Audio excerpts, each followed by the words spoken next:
نبی اسلام نے ارشاد فرمایا، جابر بن عبداللہ رضی اللہ عنہ کی روایت ہے کہ نبی اسلام نے فرمایا کہ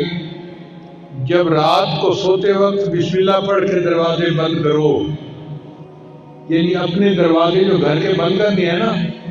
عورتیں عام طور پہ بند کرتی ہیں گھر کے دروازے، تو عورتوں کو یہ عمل سکھانا چاہیے کہ وہ گھر کے دروازے بند کرنے سے پہلے بسم اللہ پڑھ لیا کریں، کیونکہ جو دروازہ بسم اللہ پڑھ کے بند کیا جاتا ہے شیطان وہ دروازہ نہیں کھول سکتا، شیطان گھر میں داخل نہیں ہو سکتا پھر۔ اور بسم اللہ پڑھ کے اپنے پانی کے مشکیزے کا منہ باندھ لیا کرو، اور بسم اللہ پڑھ کے اپنے برتن ڈھانپ لیا کرو، اور اگر ڈھانپنے کے لیے کوئی چیز نہ ملے تو برتن کے اوپر لکڑی رکھ دیا کرو اور بسم اللہ پڑھ لیا کرو،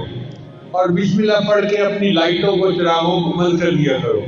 اگر تم بسم اللہ پڑھ کے یہ سارے کام کرو گے تو رات کو کوئی شیطان گھر میں داخل نہیں ہوگا، اس گھر میں کوئی گناہ نہیں ہوگا اور اس گھر میں کوئی پریشانی نہیں آئے گی۔ آج دیکھیے بسم اللہ نہیں پڑھتے تو ہمارے گھروں میں دن رات گناہ ہو رہے ہوتے ہیں۔